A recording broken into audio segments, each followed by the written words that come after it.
You wouldn't believe how many times I started recording and then I stopped. I admire people who work on like film sets.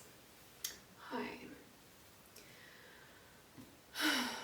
I'm basically here to deliver the message from yesterday. If you have been encountering people or situations that don't seem to be what they seem to be, and if you've been wondering about them, then this video is for you. I have recorded this message yesterday, and then I used a word that turned out to be not the right word to describe what is it that I wanted to say, so I have to do it again. If you have played hidden objects games, then you know those objects that change over time. So they appear to be stone statues in one moment, and then in another moment it's a bird, and then you have to spot those objects. In the same way, people can also change their, not appearance, not vibe, because we're all changing all the time. Nothing unusual or wrong about it. It's about what do these people represent to you. And it's not even about them. You know, you can write books about them, you can make films about them. It's not about them, it's about how you relate to them and what they symbolize to you, not even in a relation to them, but in your life in general. I'm gonna give some examples so you know exactly what I mean. I hate repeating myself. I despise that from the bottom of my heart.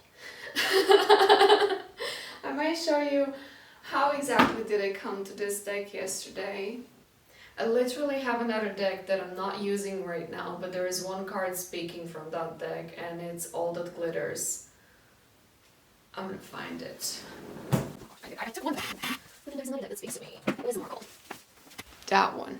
It's only human to want to adorn oneself in trinkets and paint a pretty picture of oneself. It's natural to want to acquire the trappings of status or to deny them as a statement of rebellion.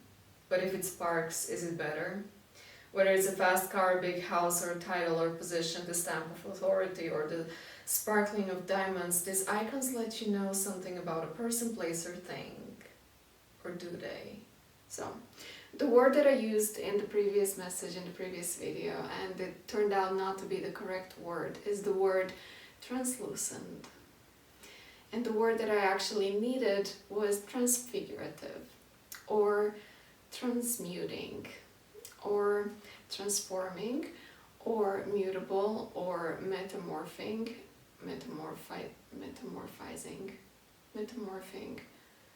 or simply changeable.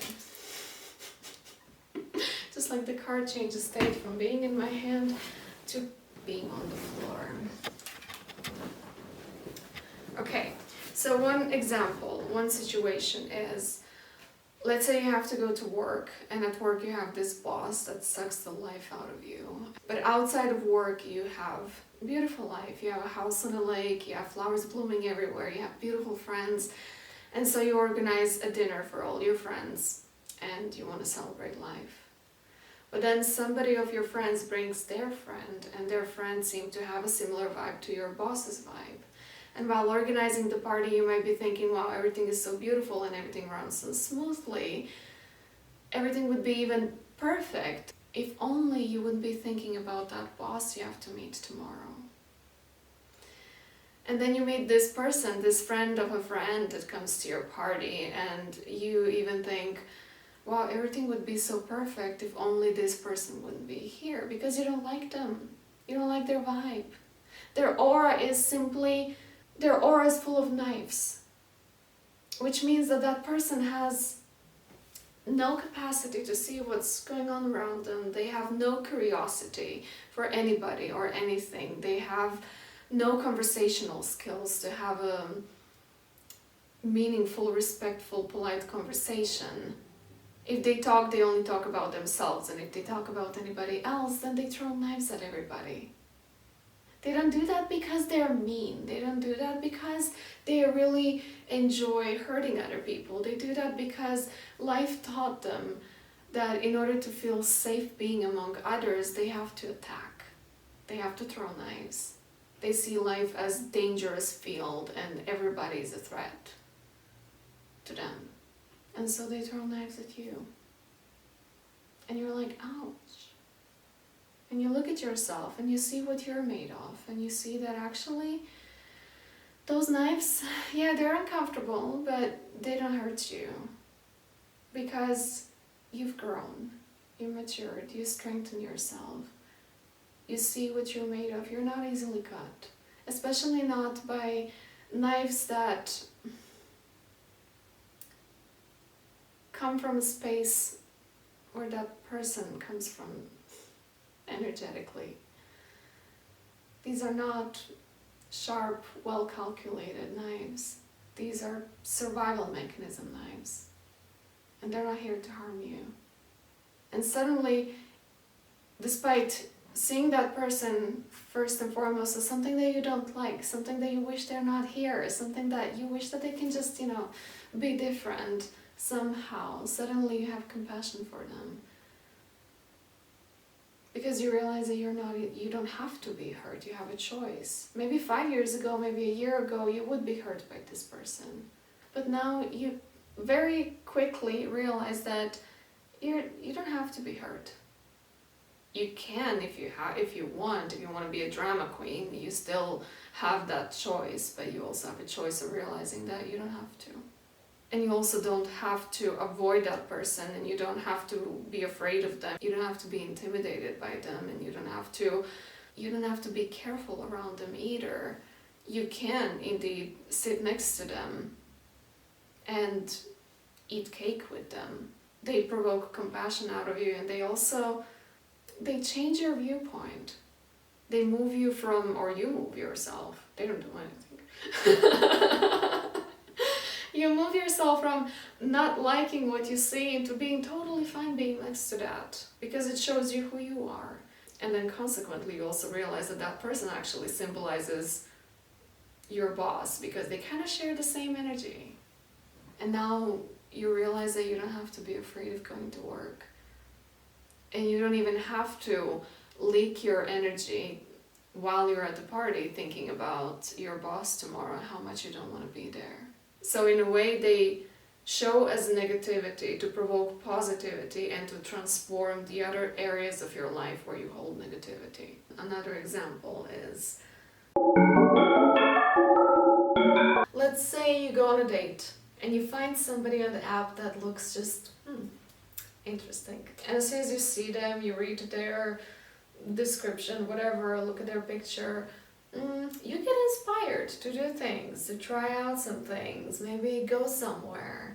You want to tell them something, you want to do something with them. And then finally you meet them, and classic example, they're not even close to what they present themselves to be on a dating app. Maybe they are not as attractive, but it's not even about physical appearance. As I said, we're not talking about surface level things here. It's about that your needs and your wants and your inspirations remain completely unactualized with that person. So again, it's not that they are, I'm gonna live in Finland someday. The lack of capacity in this person's aura for you to feel fully at home with them, or to fully express yourself, or to actually do what you want to do. And in the end of the day, when you meet them, you're just thinking about how you want to leave, and you're left alone with your unfulfilled desires. Why people show up like this is to highlight your own needs and desires that actually you need to know clearly. You need to define as clearly as possible. You need to be very specific about what is it that you want and what is it that you need. So sometimes people show up this way and change their form just to trick you into you knowing what is it that you want and what is it that you need out of this life.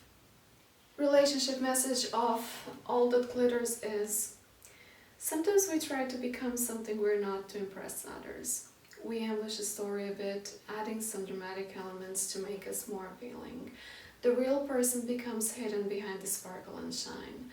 then there are times when we don't see the true value of someone else because he or she may not have the glitz or glamour that seems so desirable.